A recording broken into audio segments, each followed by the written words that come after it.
ассалому алайкум тамошобинин азиз, ман Самир Фумия шумо бошад дар канали VMass TV қарор доред. Мутаассифона рӯзи 4 марти соли 2022 YouTube ба ҳама блогерое ки мақсад сару кор доранд ба ҳамин YouTube, ба ҳама шахсоне ки аниқтараш ки ба ҳамин YouTube сару кор доранд, нома фиристод. Ман скриншот шод дар инҷа мемонам. Дар гуфта мешавад ки аз рӯзи 4 марти соли 2022 дар қаламрави Федератсияи Россия мақсад рекламаи Google ёки YouTube дигар нишон дода намешавад. И дар навбати худ маънои ӯро дорад ки шумо метавонед ки тамоми видеоҳое ки дар YouTube ҳастанд бе реклама тамошо бикунед. Аз он ҷумла сайтҳое ки через агар партнёркаи Google AdSense кор кунад, дар ҳамон сайтҳо ҳам дигар реклама нишон дода намешавад. Всё пропало. Ва ин маънои ӯро дорад ки дигар блогеро ёки шахсоне ки саркор доштанд ба сайтсозӣ пул кор карда наметавонанд аз YouTube. Видеоро та охир тамошо кунед, мефаҳмем барои чӣ киштанаш аст, сабабша яъне ки чӣ хубиву чӣ бадиҳо дорад. Баъдан барои шахсоне ки мехостанд блогер шаванд, яъне ки блогерои нав ки сару кор доранд бо YouTube, барои ҳамоям якчанд маслиҳатҳо дода мешавад дар тамоми видео. Сабабош бародари азиз, чӣ ки ба ҳама маълум аст, агар ҳами хабарҳои охирони як ҳафта 2 ҳафтаро хонда иста бошед, ин спецоператсия ки Россия против Украина карда бар зидди Украина. Ҳамин сабаб тамоми ширкатҳои хориҷие ки дар Россия ҳастанд, ҳамашон мақсад аз Россия баромада рафтаисанд, ширкатҳоро маҳкам кардасанд. YouTube ҳам мақсад ҳамин чиз қафо намонда хост ки қатъ кунад ҳамин рекламаро, яъне ки як зарбае ба шахсоне ки дар Россия кору фаъолият доранд бо YouTube, яъне ки ба блогерҳо. В принципе логично. Бисёриҳо бовар кунед зиндагишонро аз рӯи ҳамин мақсад маоши YouTube пеш мебаранд. Дар YouTube пули хуб кор кардан мумкин аст. Аниқтараш мумкин буд. Нихе гӯям агар то вақте ки ҳуй накунаша, ҷа ҳоз номаълум аст бародари азиз, ҳуй мекунанд ё ки ҳуй намекунанд. Дар ҳамун мақсад номае ки рӯй кардагиан гуфтагиан ки ҳозирашда номаълум то кай мақсад ҳамин чорае ки мо андешидем давом мекунад, то кай маҳкам мекунем мақсад пулкоркунии блогерои руса. Баъдан давом метем. ҷиҳати хубию бадиша хеле гуфтем, бисёриҳо мақсад зиндагишонро аз ҳамин соҳа, аз ҳамин роҳ пеш мебурданд. ҳозир мебинем ки бисёриҳо баҳс мекунанд, касое ки танҳо барои пулкоркунӣ буд, мебинем навбат баҳс мекунанд видеопартоиро.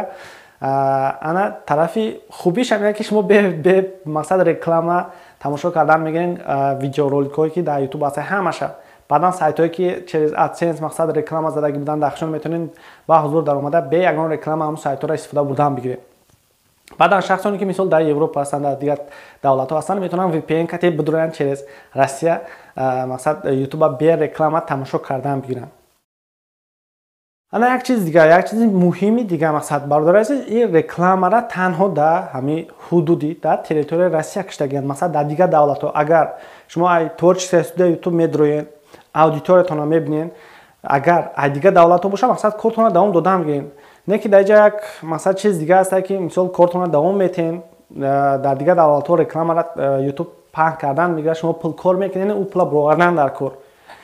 Вақти буровардан через Swift рой мекунанд. Ҳозир мумкин Swift-а маҳкам кардан дар Россия, ҳозир ҳамин моҳа мегзара ё намегзара, ҳозирашдан номаълум аст. Дар бораи Swift отдельный видео мешавад, через ҳамин банкҳо через Swift мақсад доду гирифт мекунанд. Интизор бошед дар ҳамин канал. Барои ҳамин ин пад вопрос аст. Буд як чиз дигар ки YouTube ҳам мумкин поли маҳкам кунанд, аллакай Роскомнадзор якчанд маротиба кори YouTube сиз кардаги буд. Ҳозираш дар танҳо Facebook маҳкам аст, Twitter не ки ва ҳам через VPN дуромада мешавад. ҳозираш дар номаълум бародари азиз ки то кай ҳамин мақсад давом мекунад. ҷазодиҳии шаҳрвандои Россия бигем, шаҳрвандое ки дар Россия зиндагӣ доранд, ин ҳам намуди ҷазо додан ки маҳз шаҳрвандои Россияро киштанд монетизатсияшона, пулкоркунишона то кай давом мекунад номаълум. YouTube ҳам худаш ягон мақсад скриншота чихеле ки дидем, ягон хабар надода ки то кай давом мекунад. Барои ҳамин шахсоне ки мақсад нав сару кор гирифтаниам бо YouTube маслиҳат метавем ки давом додан бигирен. Мумкин аст ки бо дар бигиранд, не ки ҳам пад вопрос аст. Мумкин аст ки YouTube маҳкам кунанд. Дар ин ҳолат метавонед аз дигар шабакаҳо истифода баред, масалан Instagram. Instagram ҳам аллакай корша сиз кардесанд. Instagram ҳам дар оянда ҳозир Facebook ҳам маҳкам кардагиан, Twitter дар очередат бигем Instagram ай баъд мумкин YouTube. Instagram тона маҳкам кардан метавонед TikTok мақсад Telegram истифода баред. Дар ҳамин видеоро стоп мекунем. Бародари азиз, як хабари муҳими дигар. Видеоро мо рӯзи 5 март ба навор гирифтагӣ будем. Рӯзи 6 март ҳамин хабар омад ки TikTok ҳам ограничение вадид мекунад барои шаҳрвандои Россия, яъне ки маҳдудият ворид мекунад дар сервиси худаш. ай пас шаҳрвандое ки дар ҳамин Россия ҳастанд дар аккаунтҳои худшон видео партофта наметавонанд ва промои эфирам карда наметавонанд. барои ҳамин ҳозирашта фақат мондагии инстаграму телеграм метавонед истифода бурдан бигиред. барои касое ки мақсад чӣ қадр гуфтем навсар карданиянд барои оорам мақсад тавсия метавонем ки дар ютуб кор кардан бигиранд. дар оянда вақте мақсад шумо популярна шидед метавонед ки мақсад ширкатҳоро напрямую кадшон дар связ биромада реклама кунед бо миқдори мақсад муайяни ягон пул метавонед ки реклама кунед ё ки бизнеси худтона дар оянда метавонед реклама кунед. барои ҳамин мақсад ютуба ё телеграму инстаграма напартоед то вақте ки маҳкамшон накардагиянд. барои мо ҳам телеграм создават кардем. марҳамат дар телеграм самиев умед безанед медуред ё ки ссилкаша ма дар поёни видео мемонам. инем қадар буд бародари азиз хабарҳои охироне ки дар ютуб буд. подписация кунед дар канал, лайк монед, ҳозирашда ҳамаш беплай.